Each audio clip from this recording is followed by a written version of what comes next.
Well, good afternoon, and hello again, everybody. We welcome you to Dialed In. I'm Thom Brennaman.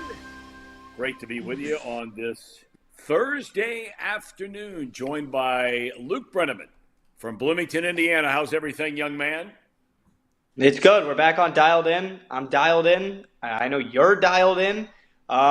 It's going to be a good weekend. We got the Final Four. Baseball is back. It's been a while since we've done the show. I'm feeling good. I hope you guys are too. Absolutely. And our producer, contributor extraordinaire, Casey McAllister, who is now in the workout regimen as he is preparing for fatherhood. Casey, how are you? I'm doing good, Tom. Doing great. You just said it right there. I've been loving this new workout machine. I'm trying to get stronger for my baby girl and get in better shape. So, yeah, that's the plan. And I would say it's going pretty well so far. I am glad to hear it, and we're so excited for you and Alex and the entire family. Our show is presented by UDF and Encore Technologies. We come your way. We try to every Thursday. Somebody made the comment in the chat. Great line, by the way. Wondered if Elon Musk and Doge had cut out Dialed In.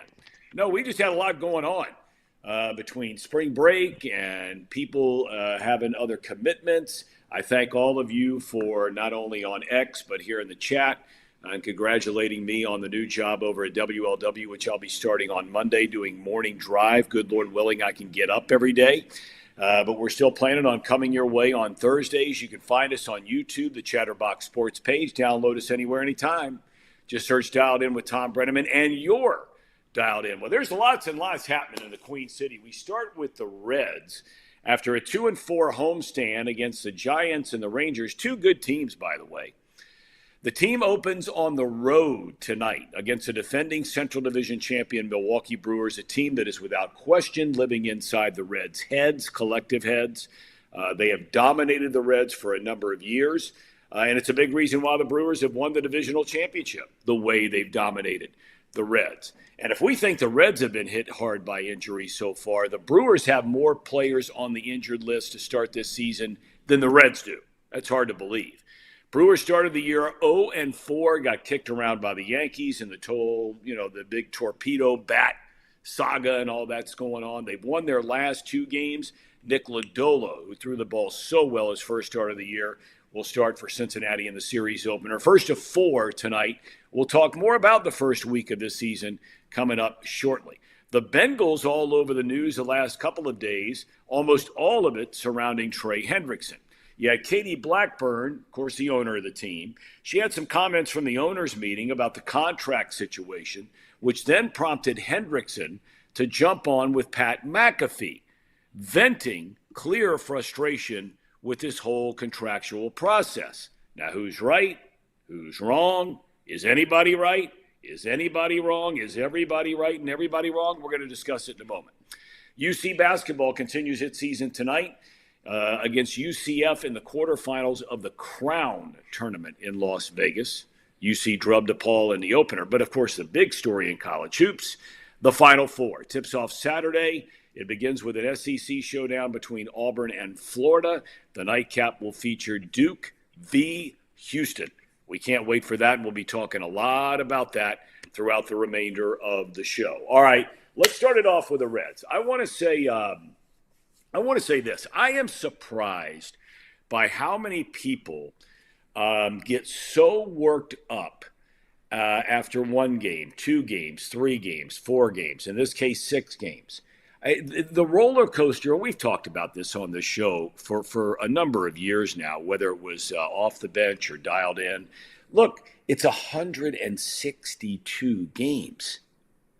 It's 162 games.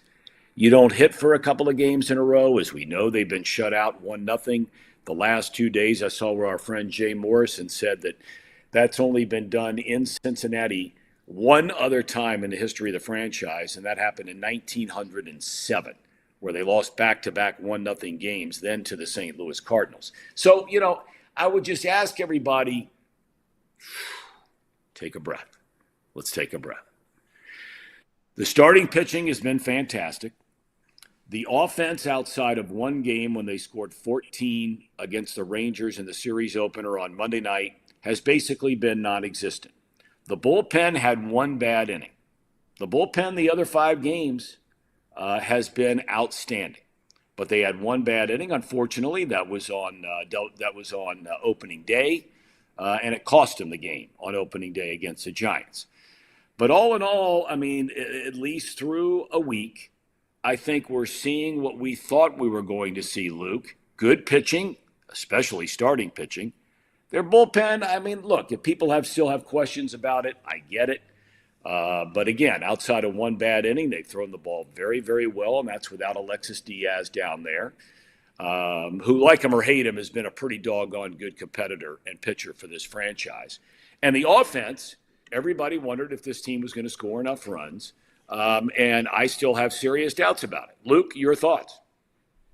Yeah, it's totally on that same page as you. It's too early to actually freak out, but we're going to come on this show once a week, and we're going to talk about the Reds once or twice a week. So if we take a 2-4 stretch through 6 games, that would typically be, 2 series throughout the season. You don't want to see the issues that we're seeing because it's almost like the Reds didn't address the outfield needs if the outfield right now is hitting below 170 combined through 6 games.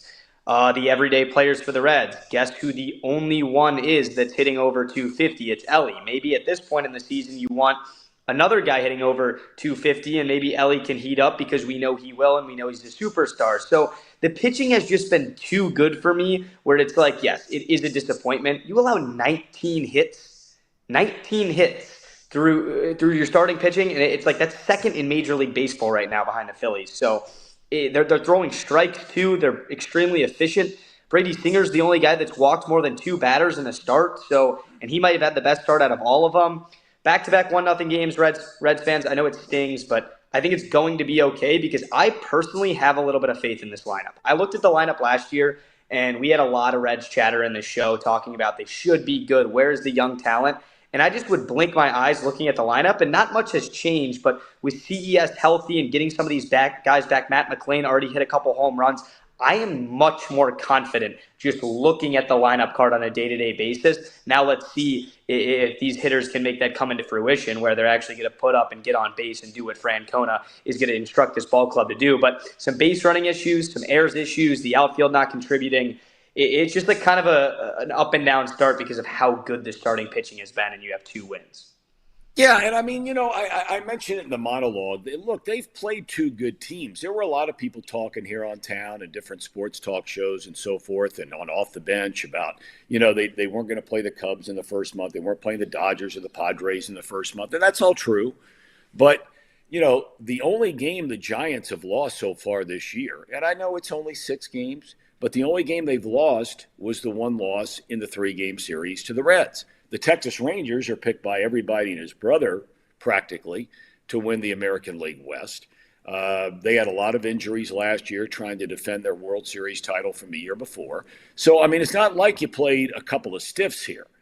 But, Casey, I don't know what the feedback has been like on Off the Bench today, or, people, are they all ready to jump off the bridge because you're 6 games into a season and they're 2-4? I mean, I would say that the general reaction was not great. I think they're all very. The reason why many of them are upset is that you're still seeing a lot of the same mistakes as what you did last season, and maybe they've cleaned up, maybe striking out a bunch like they did early on. I think they're only like 10th in batting being striked out.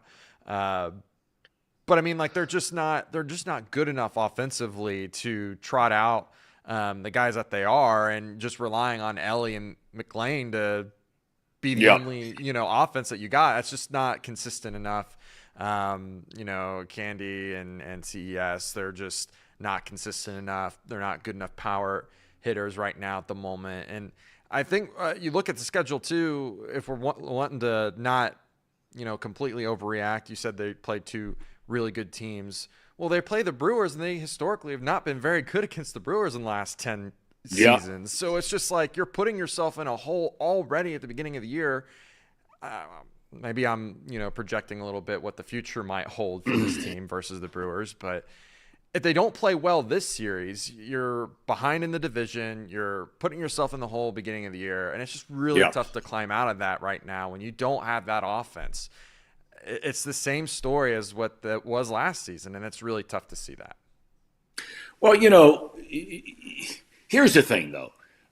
If you had to have one or the other, and maybe many of you will disagree with this, and I'm not going to say you're wrong, but if I had a choice between having really, really good starting pitching over a 162-game schedule, and there's no guarantee it's going to be great over 162 games, we're 6 games into it.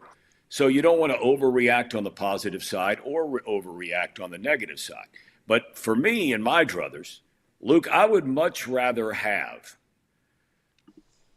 knowing that I come to the ballpark every single day, I would much rather have the possibility of really good, if not great, starting pitching than I would putting all my eggs in a basket on offense. And really, I think you could say this across the board in just about every sport. If you look at the teams, say, for example, in the Final Four, these teams play incredible defense. Duke and Houston might be the 2 best defensive teams in the country. Yeah, now Duke scores a lot, Houston not as much. Football, Bengals had one of the best offenses on the planet last year, but they couldn't stop anybody. So that's the equivalent of those sports compared to baseball.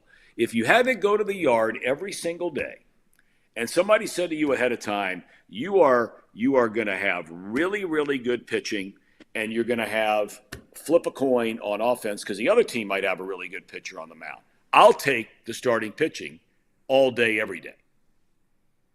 Yeah, and I think the rest of the MLB would, for the sake of the way the league is set up. The pitchers get the money first, and then everybody comes in after, because if you can have the best rotation, you're going to be in the hunt to at least make the playoffs every year. The issue starts with when you bring up sports like basketball and football, there's a complementary aspect, especially in basketball. You play defense, you get out and run, you get easy baskets.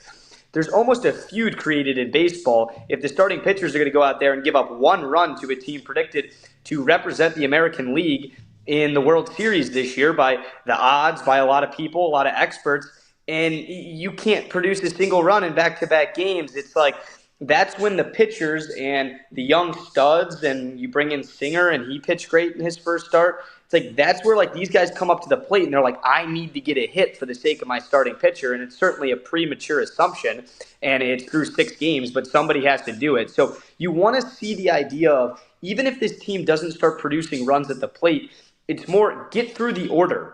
Get at bats. You have 4 guys on this team that have north of 20 at bats right now. So if you're not seeing pitches, how are you going to start to hit pitches? And I think spring training is laid out for the sake of getting the starting pitchers and the bullpens ready on pace with stamina. And that looks to be the case for the Cincinnati Reds. Now it's time to get in the batter's box and really start capitalizing on these reps. Because if you're going to get these quality starts, I know it's early, but go win these games. You got a big month, especially within the division, the next couple of weeks. Yeah, the only controversial issue the team has faced so far was the closer spot. On opening day, we know that Terry Francona elected to go with a veteran, Ian Gibaut, even though he missed practically all of last year. But he was really good the year before. And then the next time there was a safe situation, he goes with Emilio Pagan. Is Pagan going to be the guy? We haven't seen since. Because they haven't been in a safe situation since. They had the blowout on Monday night, and then they lost back-to-back 1-0 games where they didn't have a closer in there, even though Pecan finished the game yesterday. So, we'll see how that plays out. Diaz, they're working on some of his mechanics. He had the hamstring injury at the end of spring training. I would think the job will be his when he comes back, but we'll see. And so, that's basically, in a nutshell, the start of the Red season. I'm not going to be surprised. I don't know about you if they don't hit most of this season. I'm just not going to be surprised. I thought they missed a golden chance to really go out and spend some money on a big-time bat in the offseason, which they did not do.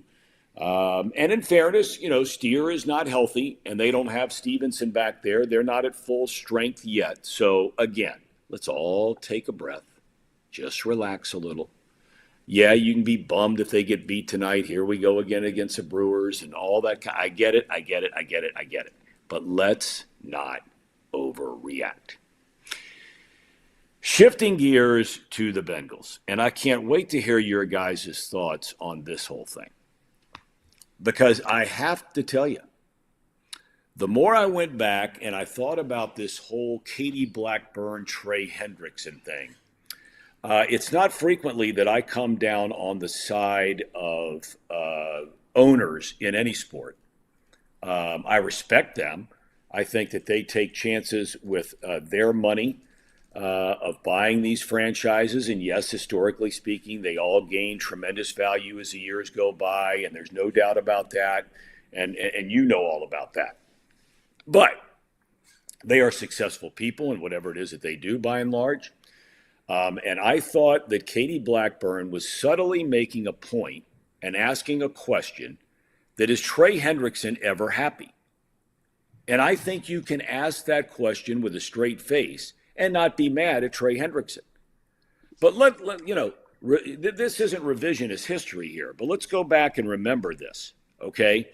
Hendrickson was a guy who picked up a few sacks when he got a chance to play on third down with the Saints. He also played special teams, okay? He wasn't the Trey Hendrickson of today. And yet when he hit the free agent market, the Bengals gave him a really good contract. They gave him a 4-year deal for good money, certainly good money for the way he was producing at the time. Now, since coming here, he has been a great player. There's no doubt about that. But part of the way through that first contract, they redid his deal.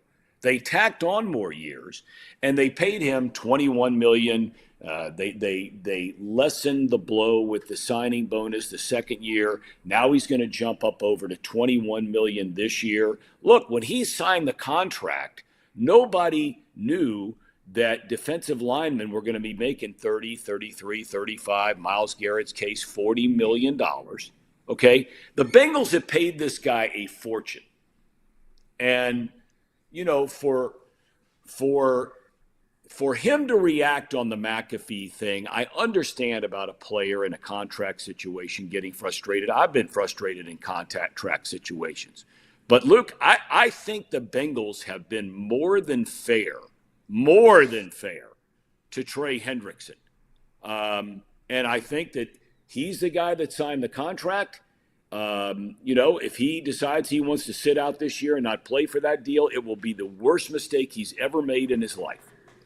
Because we have seen too many guys that when they get older or starting to get older, which he is, and they want to sit out a year and not cash, in his case, a $21 million payday. Look no further than Le'Veon Bell. Bell was the best running back in football as a runner and as a pass catcher. He was much younger than Hendrickson is now. He sat out a year and he was never the same again. He didn't get the money from the Jets that he thought he was going to get from the Steelers or could have gotten from the Steelers, and he was never heard from basically again. So, I look at this thing and I feel like the Bengals have been good to Hendrickson. He's been good to them, and he's got 1 year left on a deal. Go play. They gave him a chance to get to work out a trade, him and his agent. You couldn't get a first-round pick in return for the guy, or they would have made that deal. Luke, your thoughts? It was almost too perfect of a relationship via the contract. You signed Trey Hendrickson when he came off a 13.5 sack year in New Orleans, and he turned into almost everything that they wanted him to be after that breakout season. The biggest issue with Trey Hendrickson in New Orleans was his availability. He's missed like 3 combined games as the Cincinnati Bengals, so that worked out perfectly. The sack numbers talk about production, and then you're coming off a year where the Bengals defense was so catastrophically bad that you had the NFL sack leader on pretty much the worst defense, or at least competitive defense for a competitive team in the NFL, which somehow highlighted him as even more of a stud, because in the games down the stretch, especially at Pittsburgh, when you needed a guy to make a play for you, every single play on that drive to keep your playoff chances alive, it's like the Cincinnatians and us are almost combining our blood with this. It's like we love Trey Hendrickson, we need Trey Hendrickson, but you take a step back, it's like this front office did a heck of a job.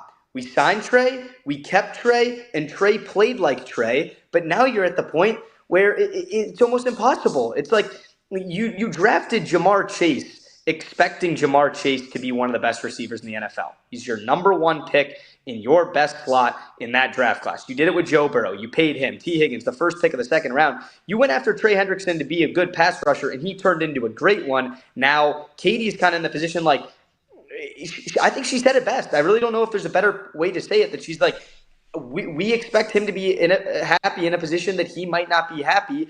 And there's no one to blame but Trey for playing so good. So it's just such a difficult thing to break down. Like, yes, I want to see Trey Hendrickson get as much money as he wants, but for the sake of this team and the future of this franchise, let's not just pay guys because they've delivered in previous seasons. You can only have that tunnel vision and say, how can we go win a Super Bowl next year? Because we are in the window of Joe Burrow, T. Higgins, and Jamar Chase right now. So let's play in that window. Let's look through that lens. And if Trey Hendrickson's a part of it, great. If he doesn't be, then hey, you better go to Vegas because you're gambling at his age as an edge rusher in this league, not playing for a full season. Now, I have a feeling, Casey, and I could be totally wrong. I have a feeling you're looking at this slightly in a different way. I think a lot of people don't have a problem with what Katie Blackburn said. I personally don't either. I just wish she didn't say it out loud. You can think it, but if you're in the middle of a negotiation with your star, and if it's someone that you do respect, you don't say that out loud. You just don't. You don't risk pissing him off and him going on a tirade like he did on the Pat McAfee show. Now, I think overall, the decision to not sign him to an extension, like I personally would not sign him to more than next year at least. So that's where the difference is. I think he wants 3-4 year deal, and I wouldn't do that. I think the way that Katie has gone about the negotiation is what is really concerning to me. The not speaking with his agent, at least from Trey Hendrickson's camp, that's what's been said, is that she's not really been communicating with his agent. There's not been a lot of progress on that front. He said that he doesn't want to be the top paid edge rusher in the league. Like, there's just a lot of he said, she said, and it's really tired at this point. Like, it's really his agent's fault for this mess anyways, because it was 2 years ago when they got that 1 year extension done, and they honored him and gave him that guaranteed money, or not the guaranteed money, but they gave him more security already, and now they're being punished for doing it or not doing it. Like, they've already honored him once, and now they're getting punished again. It's really unfortunate that they're in this spot, but it's just tired at this point. I think they need to just come to some sort of agreement. Either it's a year deal and you see it, like you just say, see you later, just give him whatever money you have left over, or you trade him or you do something. But at this point, it's getting really tired. The whole conversation around him, it is more tired than what the T. Higgins conversation was already at this point. Yeah, because, T was doing some stuff on social media, I think having a little fun. Jamar was doing a lot more than him. But clearly, if anybody saw the McAfee stuff yesterday, Trey is starting to get very upset about this thing. And look, as Harry Carey used to say to me as a younger man, there are three sides to every story, right? Not two, three. Your side, my side, and the truth. So, he says that the Bengals aren't talking to his agent. Well, maybe they're not. But at the end of the day, I would ask the question, Luke, why should they be?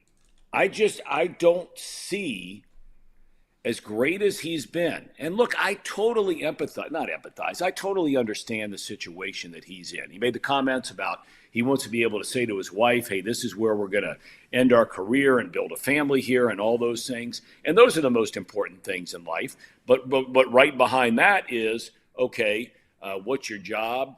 How much are you working? Do you like where you're working? Do you like where you're living in the place that you're working? Do you like going to work every day? Do you like the people you're working with? And what are you getting paid?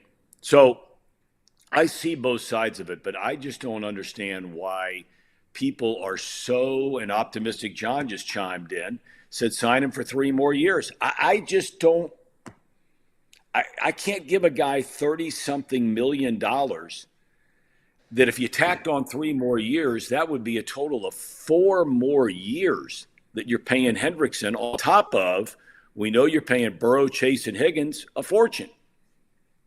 Yeah, and if there's any vision for this team and plan that we always talked about that this front office would be sculpting, I really find it hard to believe that Trey Hendrickson could be a core part to the point where you would sign him to a 3 to 4 year deal, because I think they have something in mind, whether they want to draft, whether they want to make a couple moves, where they're going to play the plug and place style of defense, where they're going to get a defensive coordinator and we're going to move guys around and see kind of how it goes and develop talent and do a little bit different style than maybe we did in these previous playoff years. And what makes this negotiation so tough is the idea that he has played so well and the superstars that we have paid have played so well, and there's nothing to show for on the Bengals side. So if you're Blackburn in the front office, Casey, I wholeheartedly agree with you saying that she shouldn't go out and say that stuff, but let's put ourselves in their shoes for a second here, guys. This is an offseason where that family is getting their door pretty much banged on by agents, players, the media, us, to pay these guys, and they're not winning. The Bengals have not made the playoffs in 2 seasons, and everyone is screaming at the Bengals to go pay these guys. There is no doubt that they can get paid by anyone else in the league, and they are heck of players and they're superstars, but it's almost like a bad bookie situation. Say the Bengals are the bookie. They're gaining their clientele. They're accepting the bets from everyone, and the players are winning the bets, as in the athletes on the Bengals teams. So you have to pay them out. What do you get in return as the house, as the Bengals, for paying your superstars? Your fan base grows. The team chemistry grows. The players are happy. But what do you expect in return? Yes, you may be losing money for the short term, but you expect that to be a family. You expect this to be a group effort. You expect the city to get behind your team, and then they're going to go out there and do what they're paid to do and win.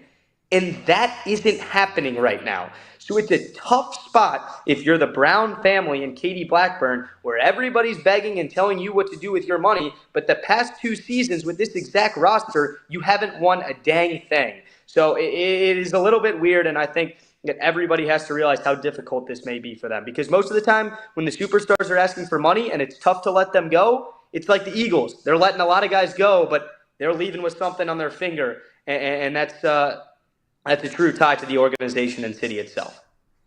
The Real Spirit Cat, our good friend, the Real Spirit Cat 1, Luke used to play golf against his son when he was at Reading, says career-wise, Myles Garrett has played 70% or more of the Browns' snaps on defense. Hendrickson has played 50% in that same span, 50% of the downs. So Myles Garrett has played almost 1,900 more snaps than Trey Hendrickson. Different kind of players. You got a game plan around a guy like Garrett. I think you have to know where Trey Hendrickson is. And I'm not going to sit here and take anything away from a guy. He led the NFL in sacks last year, and no Bengal's ever done that.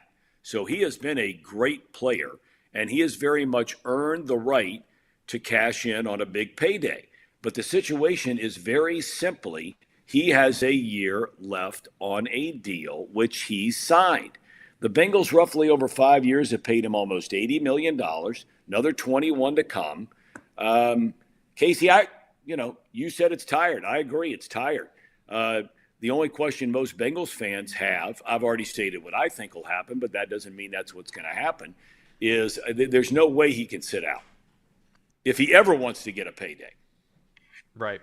I agree with you wholeheartedly. I don't think that's a smart decision. I do think he can pull Chris Jones and sit out for like a week, but at some point he's got to play. Yeah. And I do think that the two, if I could do a little crystal ball prediction here, I do think that at some point he sits out a game, maybe 2, and the Bengals fork up some money and they just say their goodbyes after the season. I think that's what's going to end up inevitably happen. But we'll see. There is something before we move on from Bengals conversation really quickly. I want to get your guys' takes on this. Katie Blackburn just recently had another quote that has been circulating the socials here about the stadium. Today you're talking about today?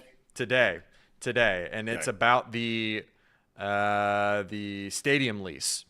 The quote is, and we don't have a lot of context to this at the moment, but the quote is, we could go wherever we wanted after this year.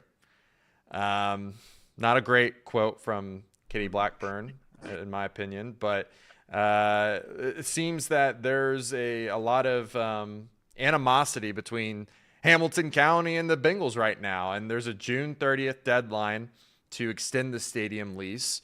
We'll be keeping an eye on that date. Do you have any thoughts on that? Because it seems like look, she is. Look, this is all just a big negotiation ploy. That's all this is, and you can't get wrapped up in the he said, she said kind of thing because that's reality 101. And what she said was nothing different than what than really what are the facts. I mean, I hear you. I totally get it. That's just it's a negotiation ploy. The Bengals are not going anywhere. They're going to get this thing worked out with the county. They did before. Well, I'm gonna just Tom, you're breaking up quite a bit there. I'm gonna let you leave and come back in. Luke, do you have any thoughts on this before? I really don't. I'm not sophisticated enough in the business, or I guess just like city day-to-day life and the way this lease works. I don't really think the Bengals are going to go anywhere, especially with what's been going on in the past. Like the engagement has never been higher. Every single time we talk about the Bengals on this Cincinnati sports talk show on YouTube on Thursday morning, our numbers skyrocket. People care about the Bengals. It's a good time for the Bengals to be in Cincinnati. The infrastructure around the stadium, that is awesome. Going to a Bengals game is really unique, and if you're an NFL fan who hasn't been to many other Bengals or NFL stadiums, there are some that are much bigger, and they make it much more of a spectacle to go to on a per-event basis. But the ease of going to a National Football League game at Paycor Stadium in the city that we live in is really, I would hard to believe, not within the top five. Some of these NFL games, you can't walk within 5 miles of the stadium with how much traffic it is, with how much is going on, with how much other stuff inside these bigger cities are happening on a Sunday afternoon. The Bengals, you pull up to those bars right by the Red Stadium. It's hard. It is so easy on a Sunday per Sunday basis. I love where they are. And I mean, we all hope the Bengals aren't going anywhere. And I don't think they are either. But it sounds like Katie has had quite the week of confidently not running her mouth, but expressing how she feels. And if she pleases, then I guess that's what you get when you own the team. You know, I like Katie Blackburn. I've always liked her. I've known her a long time. I think she's really, really smart. She has become one of the most powerful women in all of professional sports. She has helped make a lot of the changes that have taken place down there. She's made them happen. And her husband Troy, of course. That's where she gets the name Blackburn. For those of you who don't know, she is Katie Brown, Mike's daughter, Paul's granddaughter. But, you know, this is just part of a whole negotiation game. That's all it is. Nothing more, nothing less. Don't let yourself get all worked up by it. The Bengals are not going to go anywhere. They may not get the sweetheart deal that they got the last go-around, which everybody knows about with the county. But they're not going anywhere. They're going to get this thing done and figure it out. I think a lot of the county stuff, a lot of the noise has to do with this situation where there were a couple of people, that were trying to sneak through the tax that we voted for going back to the mid-'90s to build the Reds Stadium and the Bengals Stadium to try to use that money, which just ran in perpetuity forever, to use that money to build a new arena. And that's a wholly different topic. But enough of the Hendrickson stuff. Look, it's all going to play itself out one way or the other, and we'll see how it goes. All right. Mentioned UC playing tonight against UCF in the Crown. They looked really, really good, played a lot of different guys. And you can say, well, big deal. Well, you know what? They're still playing. So for them, it is a big deal. They look good the other night against DePaul, and they get UCF tonight in the quarterfinals. They would play in the semis tomorrow. And then the semis on Saturday if they make it, and then the final on Monday. So let's shift gears now to the Final Four. Look, when this whole tournament began, it was SEC, and then, by the way, the SEC. Two of the Final Four are from the SEC. They're going to have one team in the championship game because Auburn's playing Florida in the semi.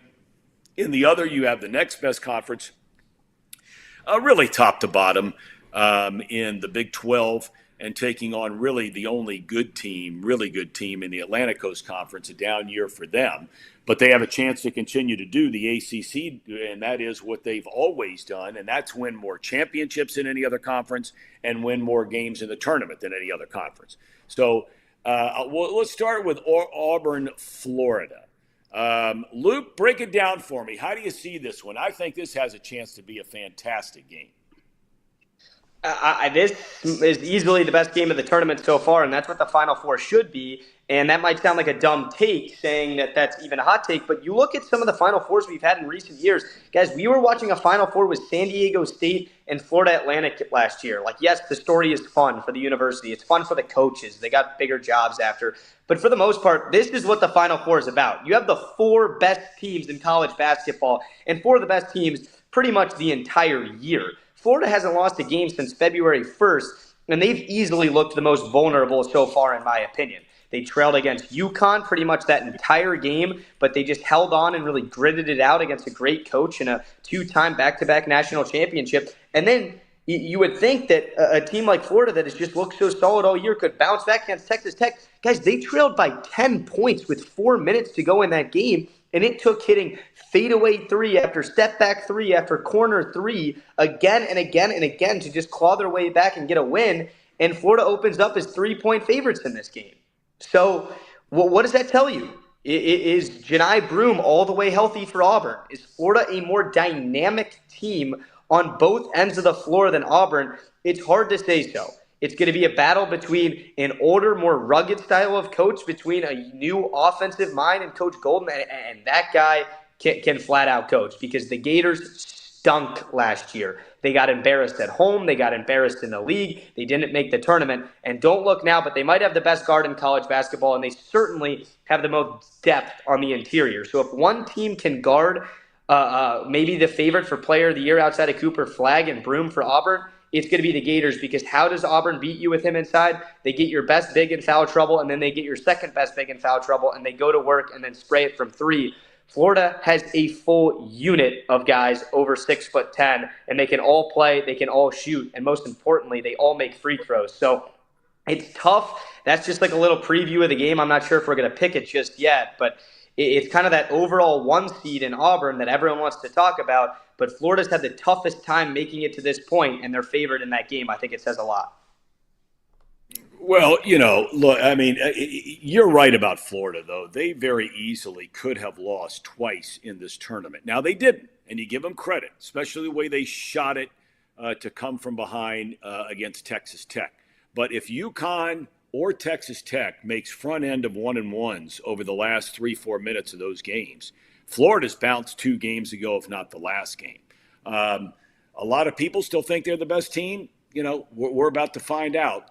But that has the makings of a great game. We'll wait on the picks. Casey, what are your thoughts about this Auburn-Florida game?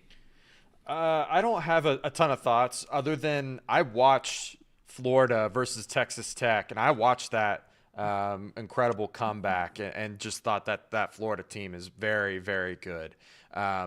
I'm just looking at some of the comments here on the team here on ESPN, and one of their flaws here is that their comfort level in adversity, and they're going to be tested just like Luke said with Broome. I don't know if they will be able to stop him even with those guys. Broome is just really, really good.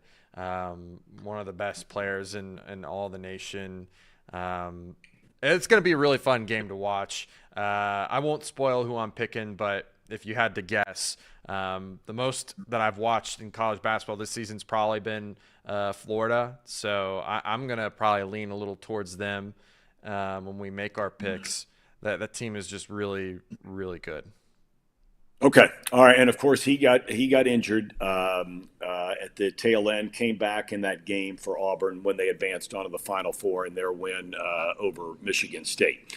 The other game to me is the game. I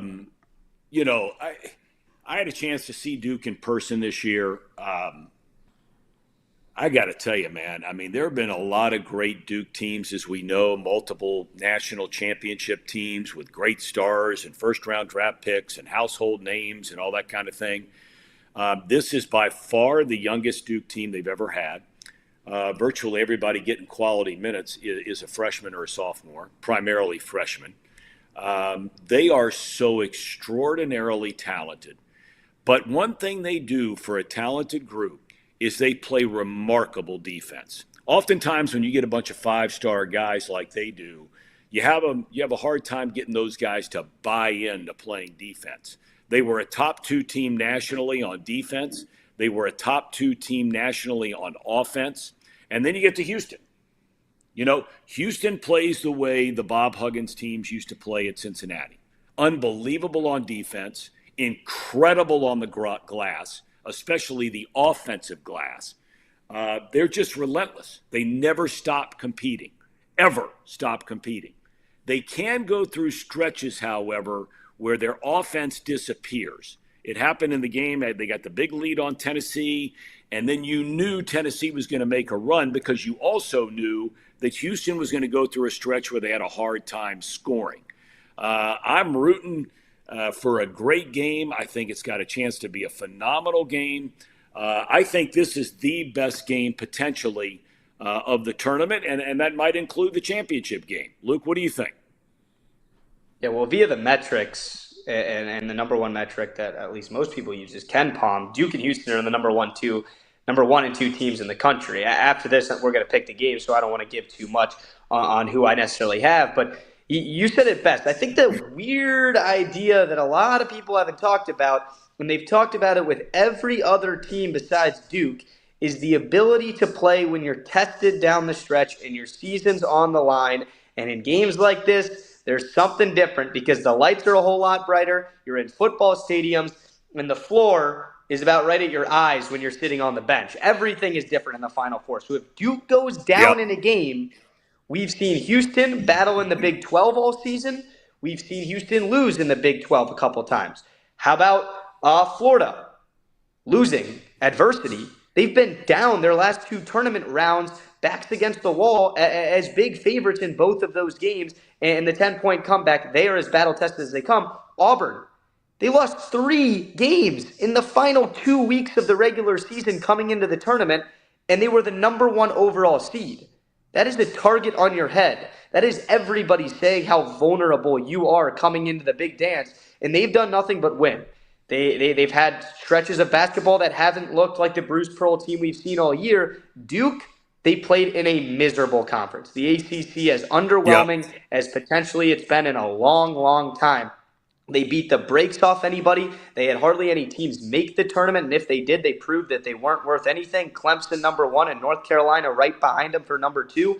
So if you get that group of Flagg, James, the superstar freshman, Knipples in there, yes, he totally seems like he's as calm and poised as they come, but nobody can describe that type of pressure if you're down the stretch. And Houston and Kelvin Sampson will put that pressure on Duke. So if those guys can still stroke it from deep and aren't a little bit late or hesitant on defense like they have been all year, obviously Duke's the best team left right now. I think everyone has seen that via the eye test, but their freshmen and some of these other teams are much older and more experienced, and they also, I think, win the head coaching battles.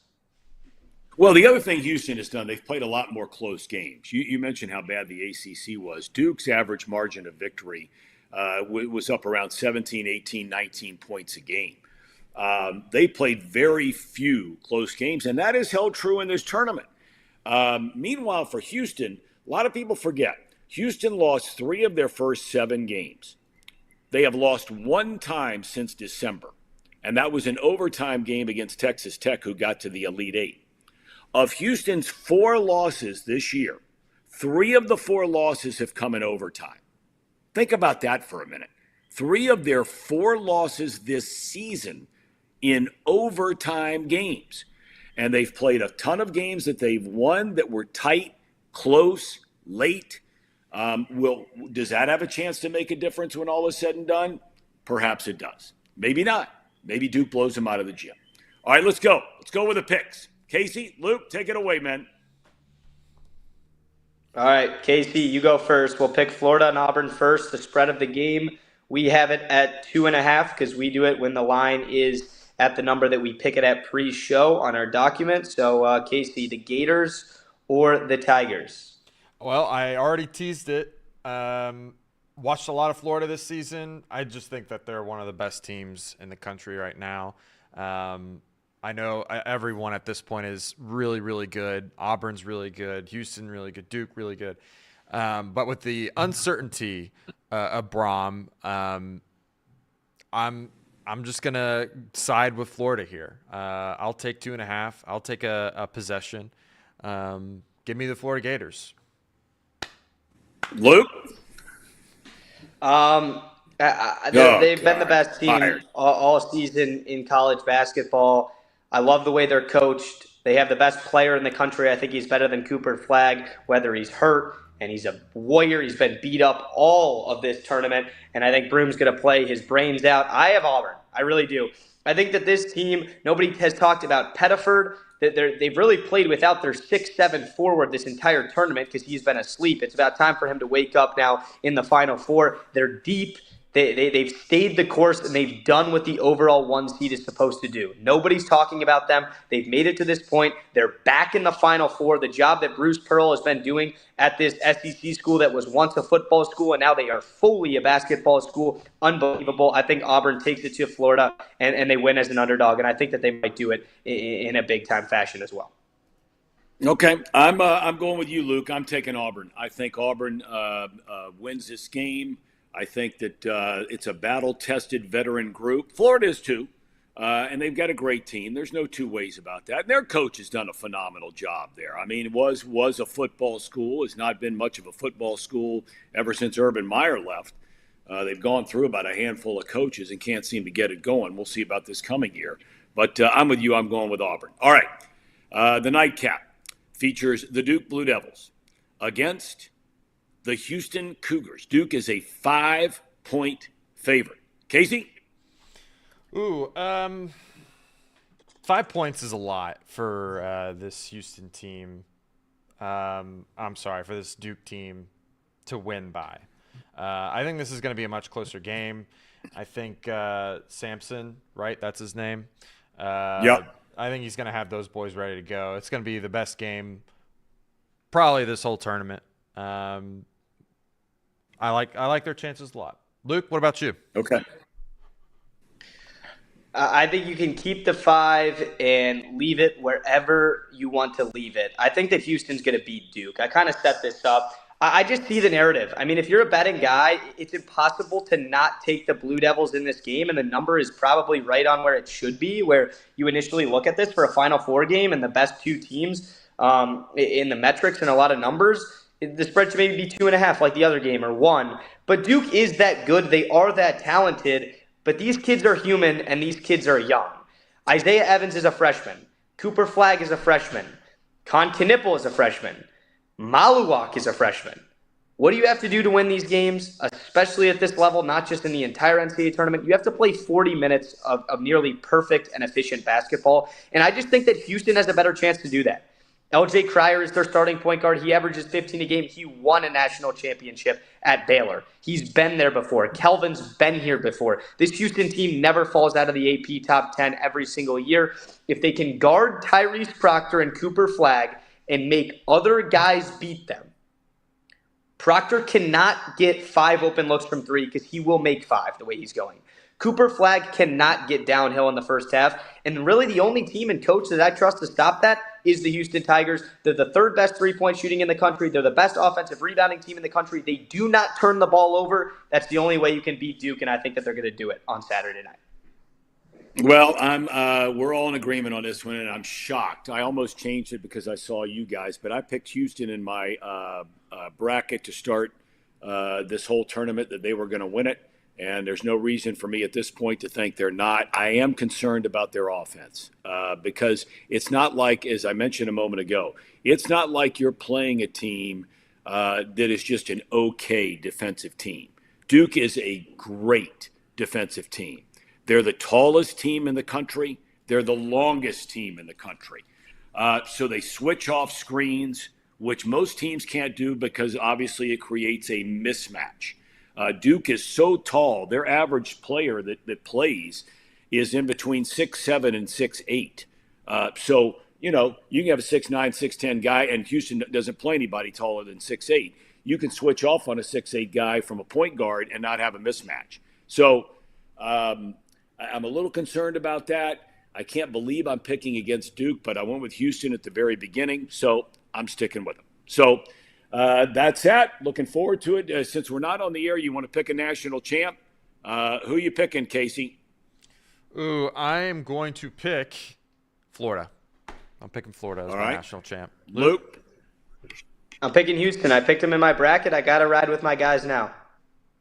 All right. I'm the same way. I'm taking Houston, too. All right. What's the move this weekend, men? Casey, we begin with you. This weekend is my baby shower.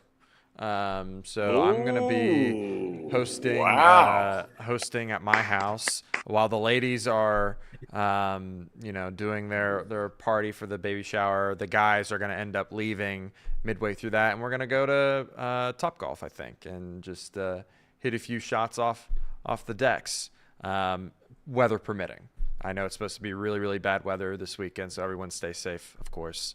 But that's my weekend. What about you guys? Okay. Luke, you got a big weekend. I am headed to Nashville with pretty much all of my buddies that I live with, all my roommates here in my fraternity.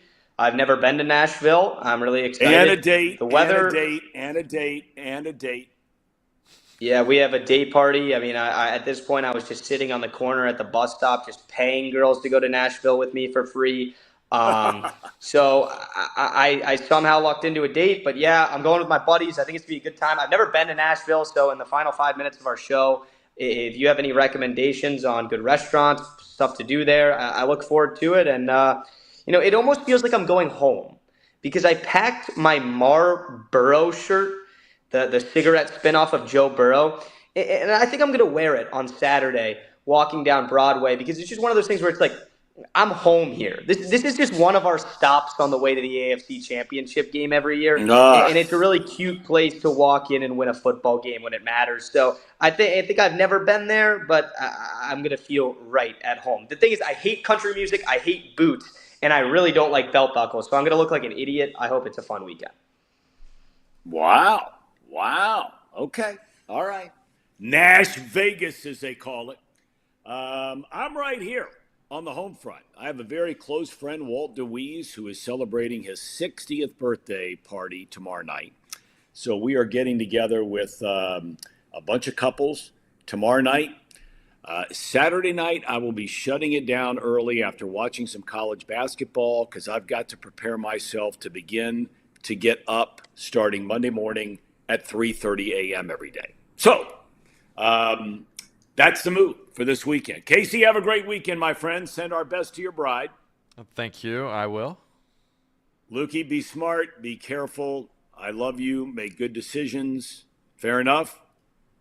Yes, sir. Congratulations on your job, Dad. I know we talked about it, but I'm excited for you, and we all support you. Yeah, and Harrow had asked what's the news. I'll be starting the WLW morning show this coming Monday. Mike McConnell, after a 50-year phenomenal career, announced his retirement last week, and I'm the guy taking his place. So everybody have a great weekend. Thanks so much for joining us. Thanks to so many of you, both here on the chat, and AJ, thanks. Matt, thanks, everybody. And thanks so much for your comments on social media as well and your well wishes. Thank you. Love you guys. Have a great weekend. We'll see you next week on Dialed In.